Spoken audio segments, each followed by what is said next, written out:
Assalamualaikum warahmatullahi wabarakatuh, saudara-saudara semua yang menonton video YouTube saya. Selamat jumpa kembali dengan saya di episode yang sudah banyak ini.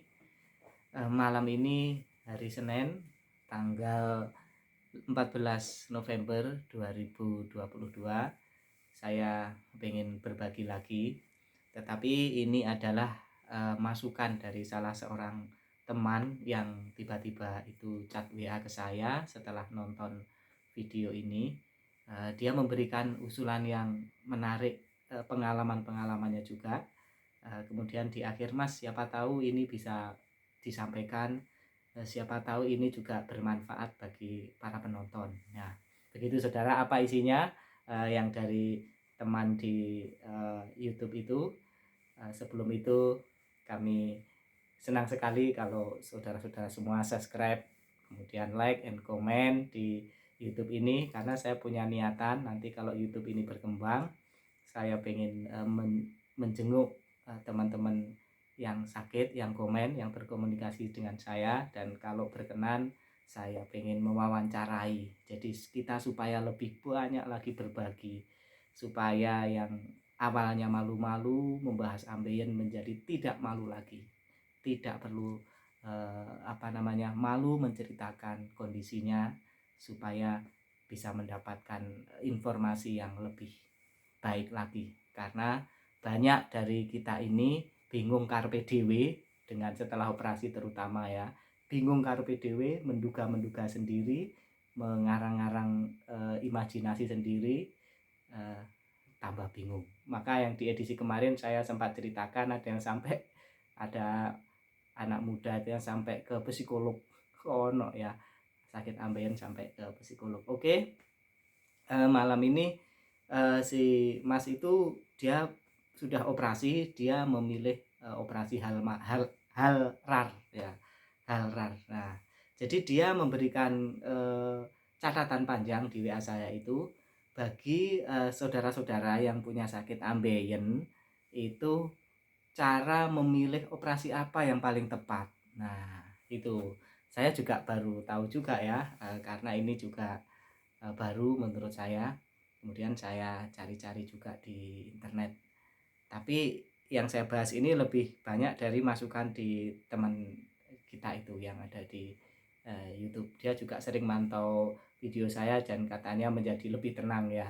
Ya memang saya ini membuat konten ini tujuan utamanya adalah supaya orang-orang yang sakit ambeien atau yang sudah operasi itu nggak pusing ya, nggak pusing, santai saja, tetap santai ya, meskipun sakitnya luar biasa, nggak perlu panik. Jadi bagi yang belum operasi, misalnya kalian masih grade 1 atau grade 2 sudah tidak bisa menahan, tapi masih kecil ya, itu bisa operasi menggunakan metode PILA. Nah, apa itu metode PILA? Itu ahlinya, kalau yang saya tahu di YouTube itu Dokter Paran ya. Dokter Paran itu ahlinya. Nah, di Solo apa di Jogja gitu ya. Itu silahkan dicari YouTube beliau. Jadi di sana. Nah, jadi tidak perlu langsung di konvensional, yang di metode paling kuno, itu paling terdahulu, dipotong gitu, dipilah. Jadi nggak tahu gimana, mungkin yang dipilah, yang dari teman-teman ini yang ada yang pilah misalnya, yang sudah pengalaman, boleh share and comment ya di bawah ya, supaya yang lain, baik yang sudah operasi atau yang belum, itu mendapat pengetahuan yang baru. Kemudian kalau ambeien saudara-saudara itu adalah grade 3, itu bisa operasinya bisa memilih konvensional, stapler, atau halrar. Nah, jadi kalau grade 1 grade 2 itu pila, itu bisa dibilang mungkin maksudnya ini belum operasi ya, tindakan operasi ya, tapi mungkin tindakan apa ya lah gitu ya, pila ya. Tapi kalau sudah grade 3 itu disarankan memilih metode operasi.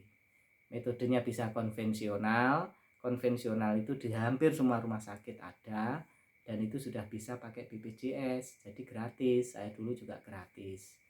Nah, konvensional ini ya dipakai gunting mungkin ya, dipotong jedel jedel gitu. Ya seru lah ya. Jadi dan ini memang sakit, tapi konon ini adalah metode yang paling minim risiko kambuhnya. Jadi seperti itu. Kemudian kalau misalnya takut pakai konvensional atau pengen pilihan lain, tuh bisa gunakan stapler. Stapler ini mungkin di staples gitu ya.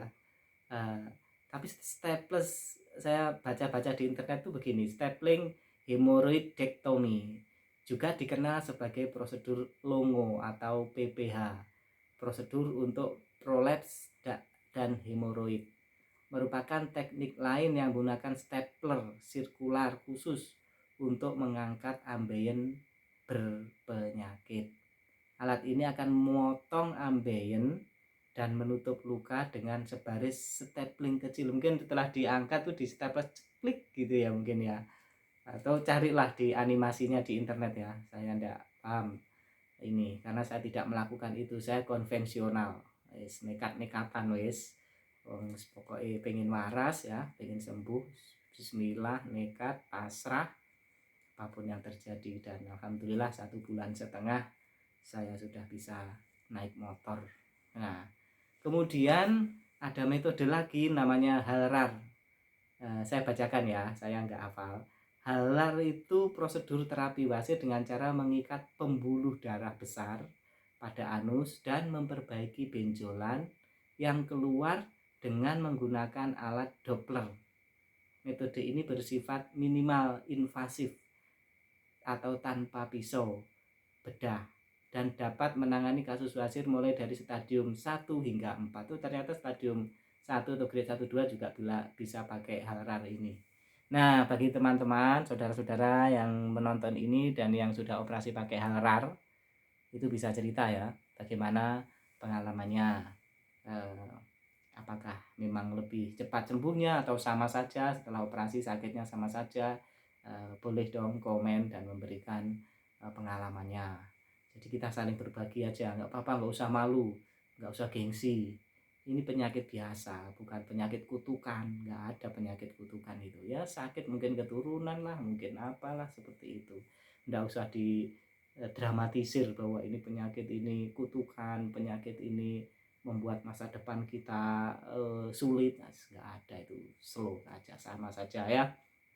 Kemudian dia menyarankan kalau pilih konvensional kita akan dibawa melihat alat potongnya, bisa pisau, beam dan lain-lain, itu suruh milih katanya dia ya.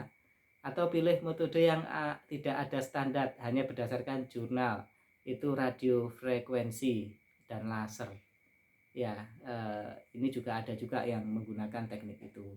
Tapi saya tidak bisa menjelaskan bagaimana efek-efeknya atau bagaimana dampaknya, atau ini saya tidak bisa menjelaskan karena tidak mengalami. Jadi singkat cerita, dia bilang setelah saya pelajari ternyata sederhana itu mas kita ini mengobati ambeien itu. Dia juga pernah herbal-herbal gitu kan. Dia pernah yang nyoba-nyoba itu tidak sembuh ya.